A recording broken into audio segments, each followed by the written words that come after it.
The HGUC Unicorn Gundam 02 Banshee Destroy Mode is not a perfect kit by any means, and that's okay. And in this video, we're going to have one overarching theme, and that is going to be all about managing your expectations. And so while this video is going to be focused on the HG Banshee Destroy Mode in particular, I hope that the contents and the themes discussed can be understood and applied to any Gundam model kit out there. So let's just start with the fact that this kit was released in 2012 with the Japanese MSRP of 1,800 yen. Now in actuality, most of the runners are actually from the HG Unicorn, which came out 3 years earlier in 2009. So for all intents and purposes, this kit was released in 2009. And to compare this to a few other HGUC kits that had came out around that time, earlier that year, the HG Gyaradoga had come out, a fantastic kit, but also the HGUC Iwakzak kit had come out a couple months earlier, not really the greatest kit, but that was also based on the older Hyzak kit.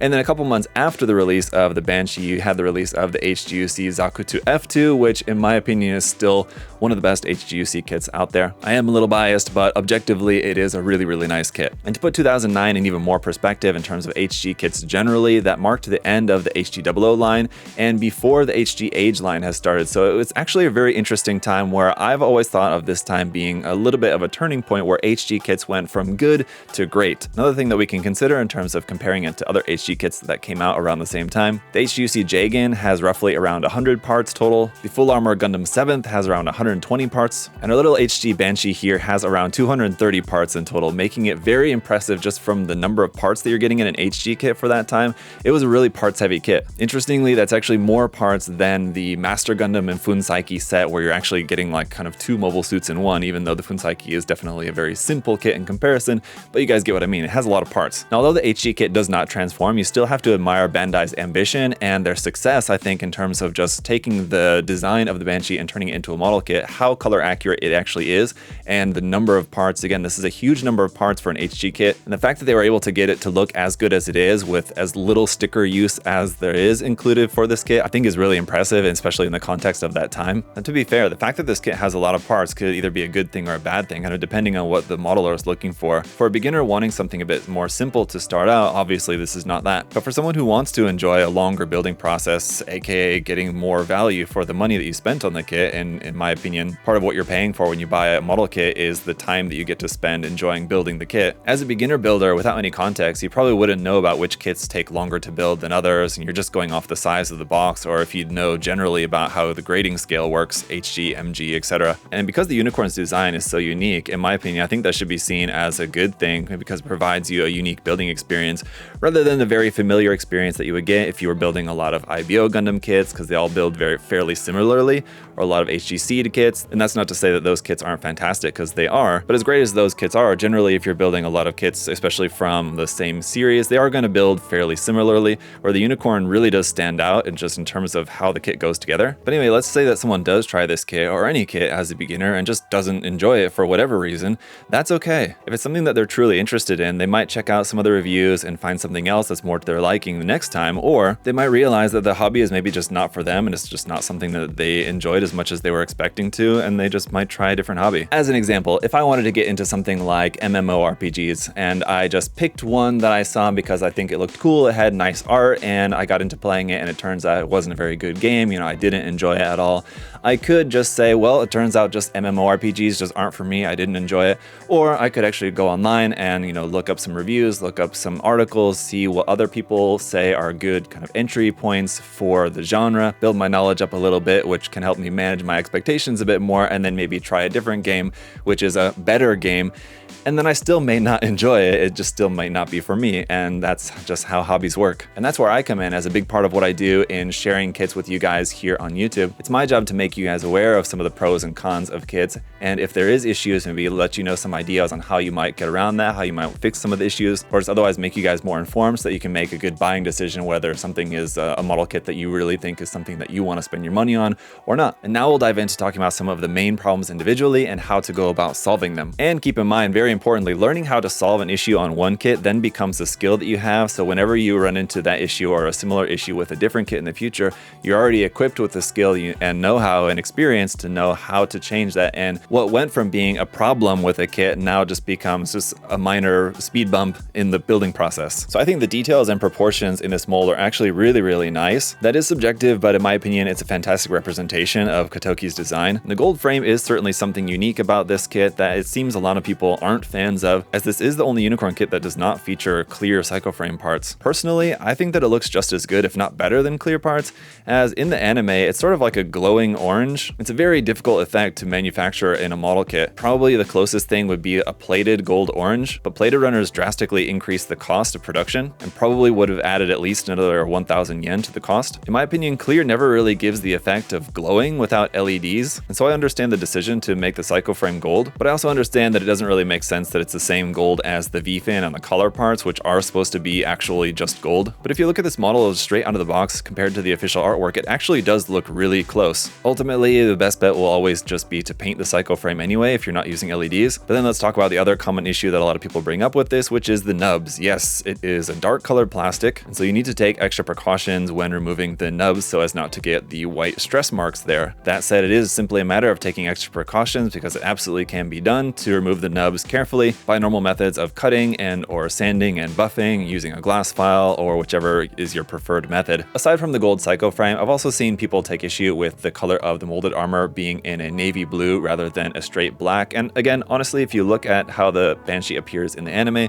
the navy blue is actually much more accurate than a pure black, as we do have black for the backpack and the feet where it's supposed to have black. Everything else is not meant to be pure black. And personally, back in the day, I also remember thinking like, hey, why isn't this actually black? But then as I grew as a modeler, and especially once I started painting, I realized that just making things pure black usually is not very visually interesting, so I do really like a little bit darker navy color for this. Lastly then, as far as the appearance goes of the kit straight out of the box here, the sticker sheet is honestly not that bad for a modern HG, let alone one that came out in, again, 2012 or 2009 really. Most of the stickers are just for the eyes and small cameras and tiny gold color apps, most of which would still likely be stickers if this kit was released today. Realistically, the only part that would probably be separate if this was a modern release would be the center part of the V-fin, which is meant to be a dark navy gray and not all molded together in gold as we have it with this kit. But that's also just a really easy part to mask and paint. One area certainly worthy of praise when it comes to the stability and just the overall design of the kit has to be in the neck here. The fact that the neck part is not just a polycap neck, but it's an actual separate plastic piece there. But as far as the kit goes overall, just from handling the kit here shortly, one point that I'm noticing is an issue is here on the legs. This part just wants to come out very easily right there. And if we take a look at this part isolated, it's basically just this part that holds the polycap here separating from the top of the thigh in there. And so as you're moving the leg around, this part just kind of wants to come loose here from the leg, and then the leg just wants to come off. I know a lot of people are going to hate to hear this, but considering the fact that this is not a moving part at all,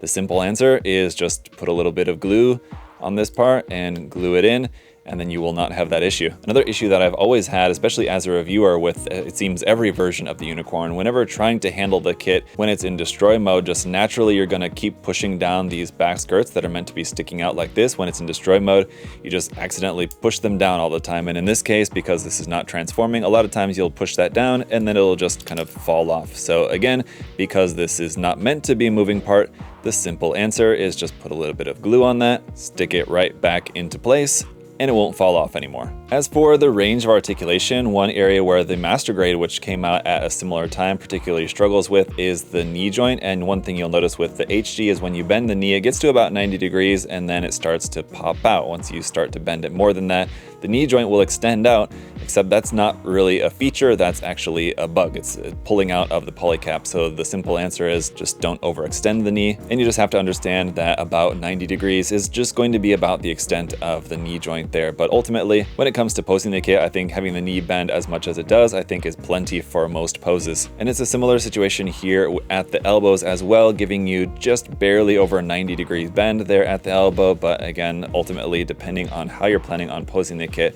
you can still do pretty much any pose that you might reasonably expect the Banshee to be able to do. As far as this little elbow joint being specifically a point of issue, it is not the nicest feature of the design, I will admit, because you've got a polycap there in the bicep, it plugs into a polycap here in the forearm, And then there's even a polycap in between these parts, and it's a little puzzling, honestly, why they felt they had to put a polycap in between here. Separating that, you can see it's there on the inside, and it does seem kind of unnecessary. And this is a part that is a moving part, so unfortunately, I can't just tell you to just glue it. And so in lieu of a more complicated answer about how to modify or replace the elbow joint entirely, I would say just be careful with it when moving the kit around. But if you are planning on painting the kit, that extra layer of primer, paint, and top coat will certainly tighten up all joints in general and all connections generally. So especially considering the fact that generally when you're going to be painting a kit, you're not then going to be moving the kit around a whole lot afterwards. I would say if you're going to be painting it and then planning on just leaving it in place and not messing with it, then you really won't have an issue with the elbow joint or any of the joints, to be honest. So now just talking about the value of the kit. Number one, this kit does not transform, which could either be a pro or a con for some people. On the one hand, the fact that it doesn't transform means that the kit's going to be cheaper. If you wanted a fully transforming 1/44 scale version of the Banshee, you do have the RG,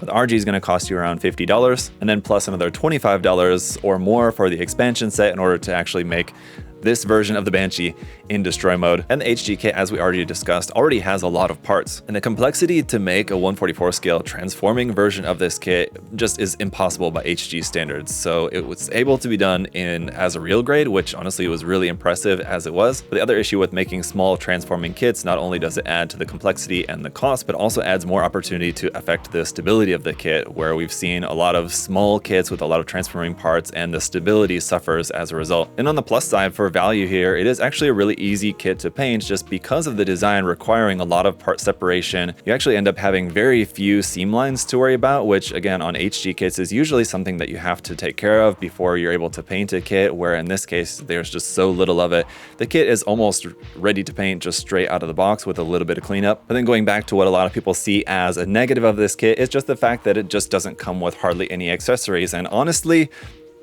what did you expect? The kit does include an open left hand for the left side, which is not molded in the correct color, but again, it would be very easy to paint, but also includes leftover unicorn parts, which give you the ability to make this as the novel version of the Banshee, like the original MG Banshee Verka release. The only thing that I would lament is the sad fact that it does not include a closed fist for the left hand, and also no beam saber effect parts. But again, because of the equipment that the Banshee has here, it would actually be difficult to use the beam sabers in hand. And if you've built any number of HG kits, you more than likely have some leftover beam saber effect parts from a different kit already anyway. I guess you could say, wouldn't it be cool if we had option parts for a closed version of the arm armor VN or a armed armor of the BS, which could actually fold back? Yes, I suppose that would have been cool, but if you really wanted to, you can just buy the unicorn version of the kit and you can just swap the parts if you really wanted to do that because they're compatible. But as was touched on before, the fact that this kit does have a lot of parts and it's rather unique in its puzzle-like building process, for a lot of people, they might see that as great value for the price of this kit. And now we get to the point of the video where you might say, okay, yeah, sure, every issue that this kit has can be fixed,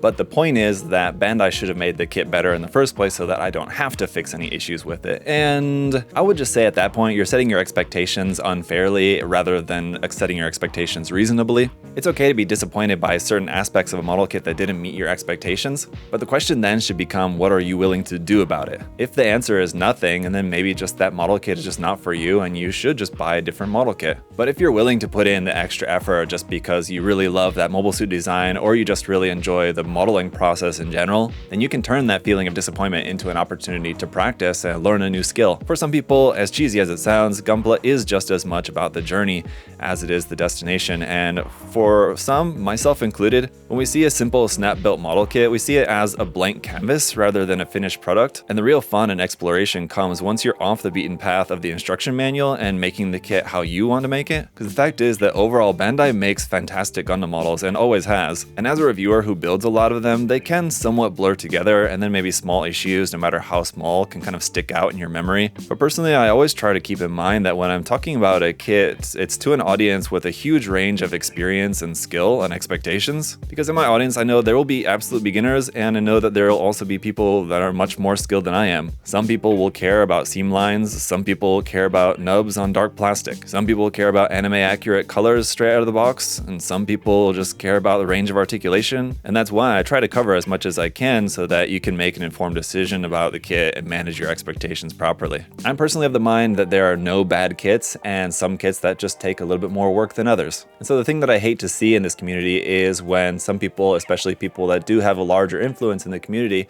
just claiming that a kit is bad. because all that ends up doing is just turning people away from kits that otherwise they might have enjoyed perfectly well, and they might have actually learned something in the process, but instead they avoided it because someone told them it was a bad kit. So my advice to you guys is don't worry if building a good kit is a better use of your time than building a bad kit is, and just build whatever kit it is that you think that you might enjoy. And if you're not sure, check out a review online, that's what we're here for. But back to the Banshee, I love this kit personally, and I would honestly highly recommend it to you guys.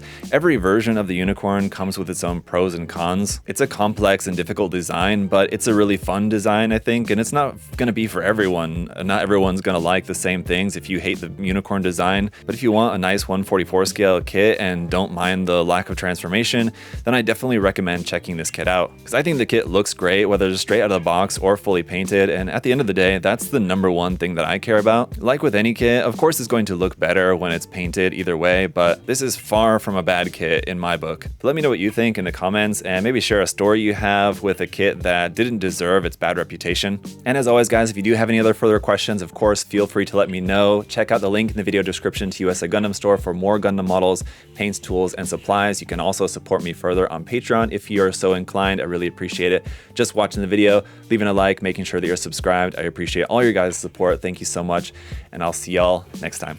Bye.